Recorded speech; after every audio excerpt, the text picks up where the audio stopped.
दोस्तों इमेजिन करें एक 30 इंच चौड़ी ऑयल कोटेड पाइप जो आपको बिजली की फुर्ती से खींचकर अपने अंदर तक ले ले। ये 5 लोग भी ऐसे ही एक दिल दहला देने वाली सिचुएशन में पाते हैं, लेकिन इनमें से सिर्फ एक ही जिंदा बच पाता है अपनी अनसुनी कहानी को दुनिया के सामने रखने के लिए। उनके साथ एक कैमरा भी था जो किसी एक के साथ लगा हुआ था, जो कि सब मंजर रिकॉर्ड कर रहा था। दोस्तों समुंदर से 60 फीट नीचे 30 इंच चौड़ी ऑयल कोटेड से भरी एक पाइप जिसमें 2 दिन तक रहना, ये सब इन 5 के साथ हुआ, जिसमें सिर्फ क्रिस्टोफर ही बचा था, बाकी सारे मारे गए। यहाँ तक कि इस इंसिडेंट्स की फुटेज भी है जो आगे जाके हम आपको दिखाएंगे। तो चलिए जानते हैं पारिया डाइविंग के बारे में जिसमें ये इंसिडेंट्स हुआ। दोस्तों दिन था 25 फरवरी 2022 का। ये जो 5 लोग थे जिनके साथ ये हादसा होता है वो पारिया नाम की कंपनी में ऑयल पाइप के मेंटेनेंस का काम करते थे, और उस दिन वो पाइपलाइन के उस हिस्से में काम कर रहे थे जो कि काफी टाइम से बंद पड़ी थी।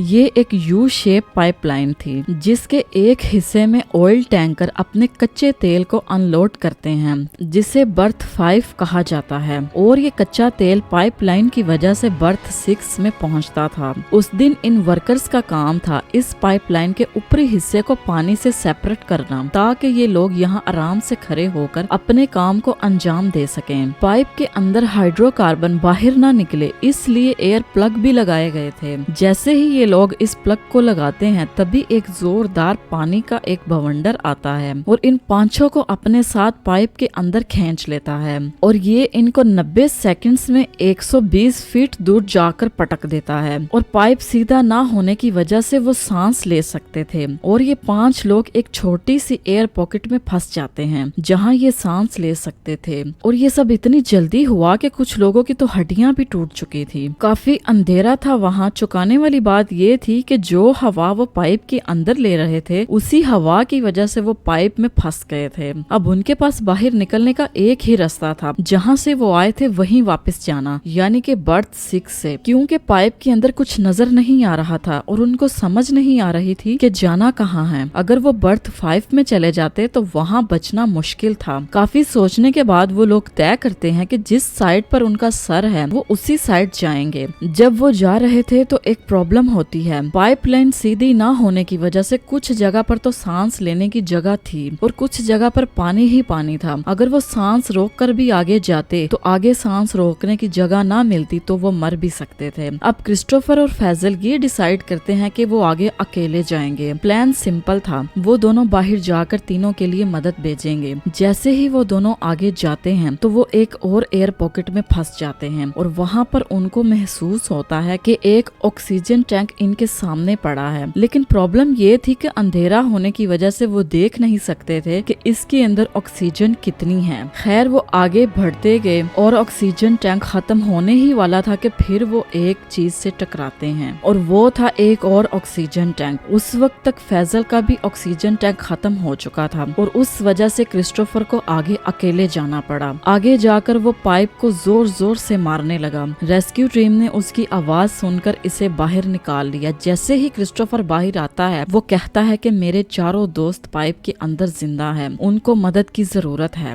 यहाँ पर कंपनी को रेस्क्यू मेथड यूज करना चाहिए था, और कंपनी के रेस्क्यू उनकी मदद के लिए जाने ही वाले थे, पर कंपनी ने उनको जाने की परमिशन नहीं दी क्योंकि कंपनी के पास ज्यादा बड़े ऑक्सीजन सिलेंडर नहीं थे। अगर रेस्क्यू नीचे जाते तो उनकी जान भी जा सकती थी। ये बात सुनकर क्रिस्टोफर खुद दोस्तों को बचाने के लिए चला गया, लेकिन कंपनी ने उसे भी रोक लिया। क्रिस्टोफर ने सब कुछ बताया, तब जाकर रेस्क्यू ने उस पाइप को ठोक ठोक कर मारने लगे ताकि पता लग सके ये चारों लोग कहाँ हैं, और यहाँ तक कि वो चारों लोग पाइप को मार कर रिस्पॉन्स भी कर रहे थे। आप भी सुने।